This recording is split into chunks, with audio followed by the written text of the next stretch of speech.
Bonjour à tous, aujourd'hui nous allons parler de moteurs, de mathématiques et de physique. Quel est le rapport, me direz-vous? Eh bien ici au laboratoire de mathématiques et de leurs applications de Pau, une équipe s'intéresse au problème de refroidissement des moteurs. Et oui, ça chauffe dans la chambre de combustion, là où l'essence est brûlée. Alors comment comprendre ce qui se passe là-dedans? Deux façons, l'expérimentation et puis la modélisation et la simulation numérique grâce à la puissance des ordinateurs. Nous rencontrons Pascal Bruel, bonjour, Vincent Perrier, bonjour, Rémi Manceau, bonjour, et Jonathan Young, qui vont nous expliquer tout ça.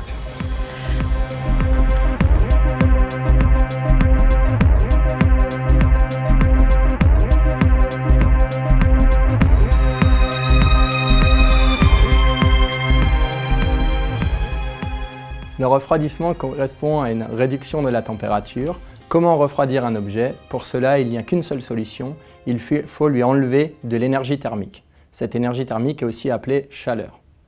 Cette chaleur sera transférée à son environnement.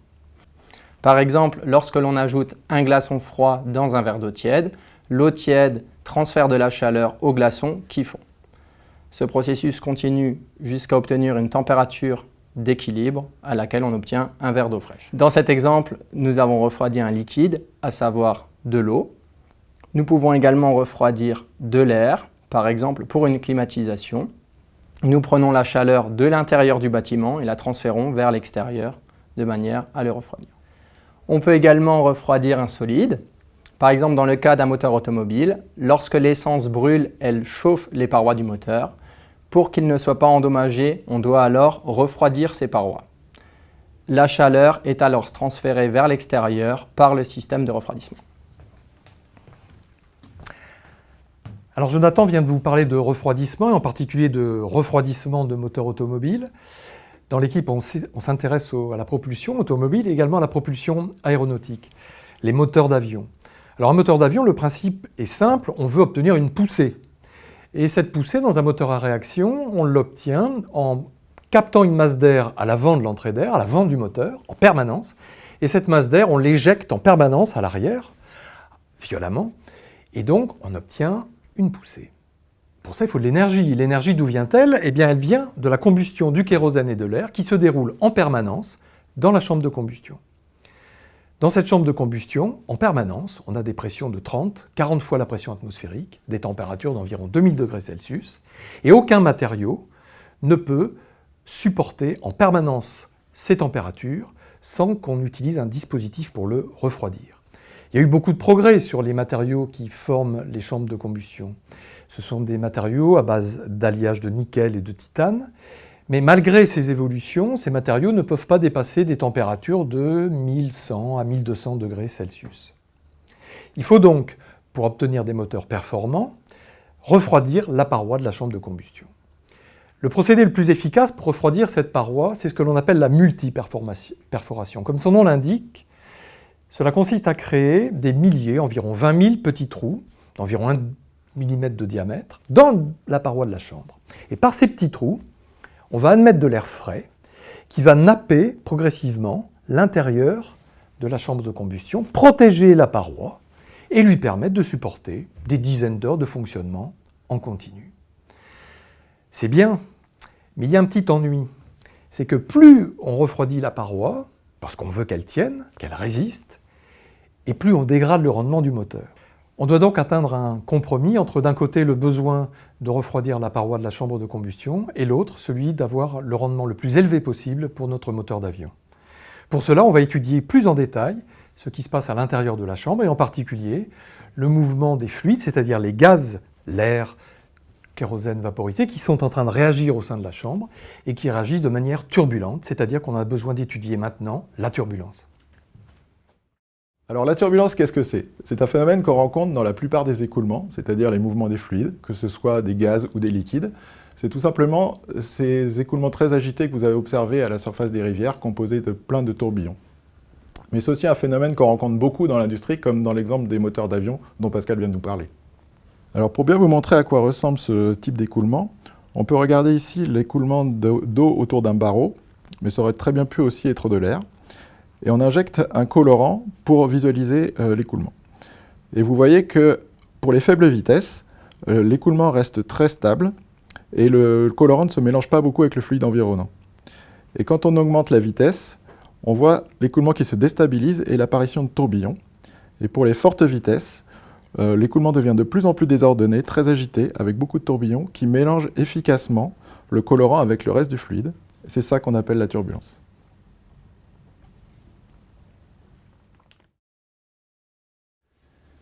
Alors en fait, dans ce type d'écoulement, on s'aperçoit que le caractère turbulent ou non turbulent dépend d'un seul paramètre qu'on appelle le nombre de Reynolds. Alors qu'est-ce que c'est que le nombre de Reynolds? C'est la vitesse du fluide multipliée par le diamètre du barreau divisé par la viscosité du fluide.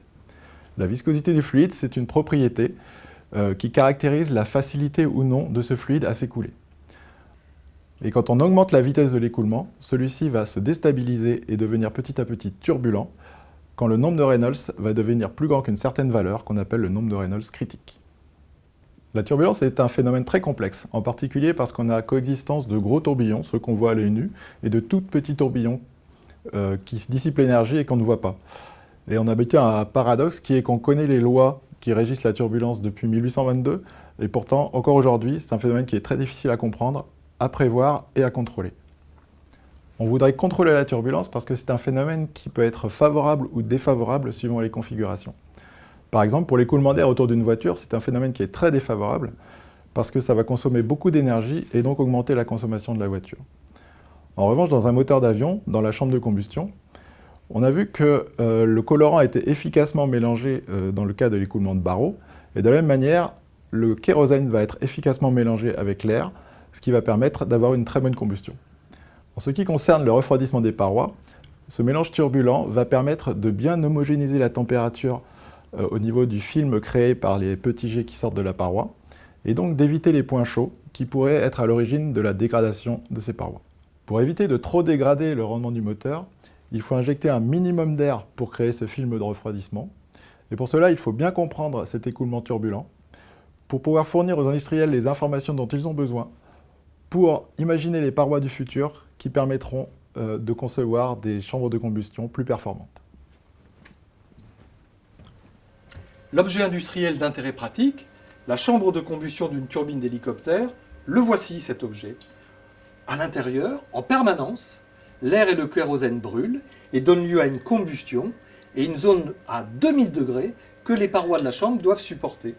Donc, pour qu'elles supportent ces hautes températures, on a percé des milliers de petits trous à l'intérieur de la paroi, au sein desquels passent des petits jets qui vont former le film de refroidissement qui va napper tout l'intérieur de la paroi et donc la protéger pendant toute la durée de fonctionnement du moteur. À l'échelle de notre objet industriel, c'est-à-dire l'échelle 1, il est très difficile de réaliser les mesures optiques parce qu'on n'a pas des accès faciles, les dimensions sont trop petites. Donc ce que l'on fait, c'est que l'on multiplie par 12,5 la taille des trous, de manière à bien voir les jets qui en sortent, et de bien pouvoir visualiser l'interaction entre ces jets et l'écoulement qui passe dessus. On va également s'intéresser à l'influence que peut avoir la forme des trous ou leur nombre sur la structure de l'écoulement. Ce banc se constitue de deux compresseurs centrifuges qui vont générer deux écoulements d'air superposés. Ces deux écoulements d'air superposés vont se développer dans le canal noir que nous voyons ici. Au-dessus, nous voyons un gros caisson en bois. Alors, ce caisson en bois abrite un très gros haut-parleur de 400 mm de diamètre qui va générer des ondes acoustiques dans le canal supérieur. Alors pourquoi, me direz-vous? Bien simplement parce que dans les chambres de combustion, on peut avoir des instabilités que l'on appelle thermo-acoustiques. Les chambres font du bruit et on veut aussi pouvoir se mettre en situation de générer et créer et étudier ce type de configuration. Ensuite, nous allons trouver là le cœur du débat. Le cœur du débat se situe au niveau de cette veine d'essai en plexiglas, où arrivent les deux écoulements d'air que nous avons créés. Nous avons installé ici une plaque perforée avec un ou plusieurs trous, et l'écoulement inférieur va passer à travers ces trous, et donc créer des jets. Ces jets vont créer la couche de refroidissement, le film de refroidissement, qui va ensuite interagir avec l'écoulement supérieur. Pour étudier cette interaction, on va visualiser l'écoulement grâce à une technique de tomographie laser qui consiste à mettre des petites particules dans l'écoulement et à les éclairer par un laser. De même, cette technique nous permet de mesurer le champ des vitesses grâce à ce que l'on appelle la vélocimétrie par imagerie de particules, et qui nous permet donc d'obtenir des données qui vont nous servir à valider nos simulations. Voici un premier exemple de visualisation d'un jet. Nous voyons ici donc le trou dont est issu le jet, les petites particules qui sont visualisées par la tranche laser qui est réalisée en permanence, et on observe bien la grande instabilité de ce type d'écoulement. Deuxième exemple de mesure que nous avons effectuée, mesure de vitesse de l'écoulement. Vous observez ici l'interaction du jet, qui est issu du trou qui se situe à ce niveau-là, avec l'écoulement principal. Chaque petite flèche de ce film correspond à la vitesse, au point considéré de l'écoulement. Vous observez la création de tourbillons au fur et à mesure qui résultent de l'interaction entre l'écoulement principal et le jet. Troisième exemple d'application, de mesure, vous voyez ici un champ pour 2 jets.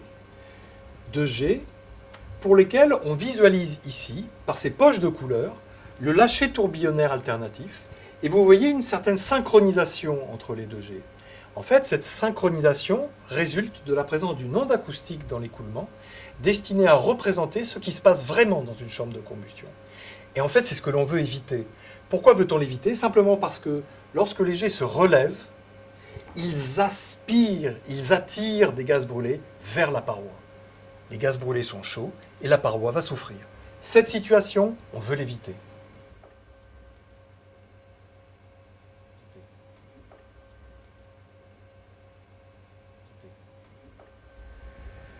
Ces résultats sont extrêmement précieux, mais ils ne sont pas suffisants. Pourquoi? Simplement parce que la configuration que nous avons étudiée ici est une configuration très simplifiée par rapport à l'objet industriel.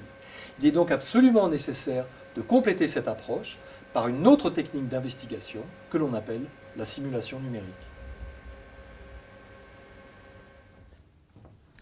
Le but de la simulation numérique est de reproduire les écoulements à l'aide d'un ordinateur. Le point de départ, ce sont des lois de la physique qui énoncent par exemple la conservation de la masse ou de l'énergie. Ces lois, elles découlent de grands principes qui disent qu'un écoulement pourrait être accéléré, ralenti, refroidi ou réchauffé, mais que quoi qu'il arrive, sa masse sera toujours la même au départ et à l'arrivée. Le but est de déterminer les variations de la pression, de la vitesse et de la température de l'écoulement. Ces différentes quantités physiques vont être décrites par des équations qui sont la traduction mathématique des grands principes physiques.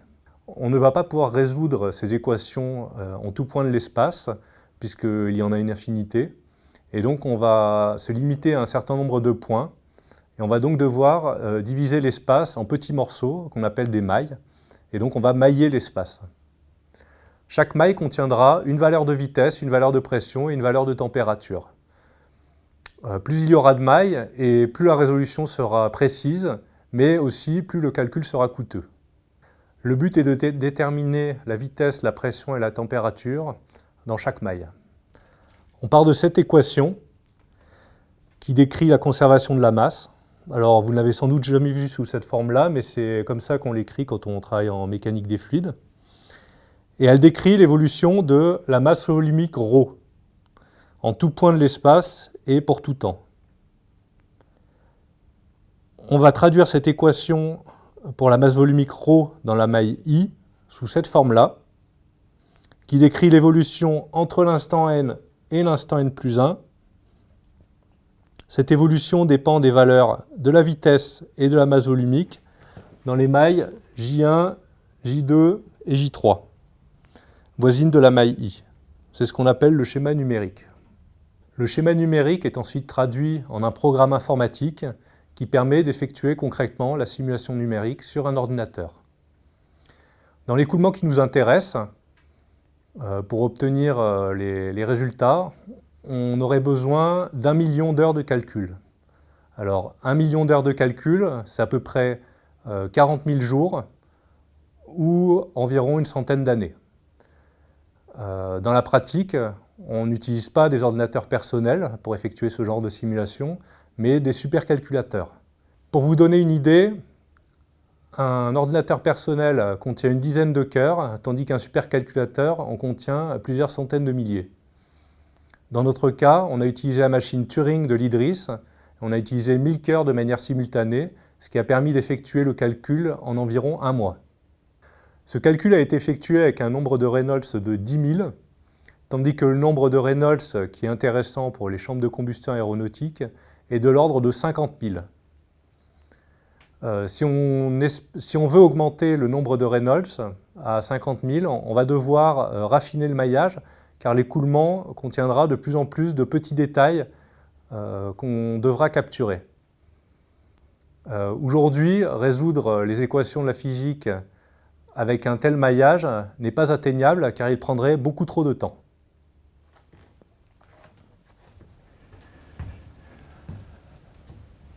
On a vu que les écoulements turbulents contenaient des tourbillons de toutes les tailles, allant des plus grands aux plus petits. Et on peut considérer dans une chambre de combustion industrielle que les plus petits tourbillons vont être de l'ordre de grandeur de 10 microns. La limitation de la puissance des ordinateurs fait qu'on ne va pas pouvoir avoir un maillage aussi fin que ça, et donc il y aura une partie des tourbillons qu'on va pouvoir résoudre et une partie qu'on ne va pas pouvoir résoudre. Malheureusement, la partie des tourbillons qu'on ne résout pas, on ne peut pas juste l'oublier. On est obligé de prendre en compte leur influence sur le reste de l'écoulement. On va donc introduire une décomposition entre la partie résolue et la partie non résolue. Et on s'aperçoit que ce qu'il faut faire, c'est modifier les lois de la physique pour introduire une force supplémentaire qui va représenter l'influence des petits tourbillons sur le reste de l'écoulement. On va donc faire ce qu'on appelle de la modélisation de la turbulence. C'est-à-dire écrire un modèle qui va représenter cette force en fonction des conditions locales de l'écoulement. Pour écrire un modèle, il faut bien comprendre les mécanismes de la turbulence. Pour ça, on va conduire des expérimentations sur des cas simplifiés, ce qui va nous guider pour inventer cette force supplémentaire qu'on doit rajouter dans les lois de la physique pour bien représenter l'influence des petits tourbillons. Ensuite viendra une étape de validation. Une fois qu'on a ajouté une nouvelle force dans les lois de la physique pour représenter l'influence des petits tourbillons, on va également la rajouter à notre schéma numérique et on va conduire une simulation numérique sur ordinateur et on saura qu'on a un bon modèle si les résultats de la simulation sont suffisamment proches des résultats expérimentaux, non seulement sur le cas test considéré ici, mais sur un grand nombre de cas tests différents. En effet, on ne cherche pas à développer un modèle qui fonctionne uniquement sur un cas test particulier, mais un modèle suffisamment général pour être utilisé par les industriels dans un grand nombre de configurations. Malheureusement, les résultats n'étant jamais parfaits, on doit recommencer perpétuellement ce processus pour tenter d'améliorer les modèles, pour représenter de mieux en mieux la physique de la turbulence. Comme nous avons pu le voir dans le cas du refroidissement d'une chambre de combustion aéronautique, nous avons fait intervenir différents domaines de compétences, à savoir de la mécanique, de l'informatique, des mathématiques et de la modélisation. L'interdisciplinarité nous a permis d'augmenter la précision de nos résultats et de construire les méthodes numériques et les méthodes de modélisation du futur. Ces méthodes numériques seront utilisées par des industriels de l'aéronautique afin de satisfaire les contraintes environnementales fixées par l'Europe. En effet, les objectifs européens à l'horizon 2050 sont de réduire de 75% l'émission de CO2 et de 90% l'émission d'oxyde d'azote par rapport à un avion mis sur le marché en l'an 2000.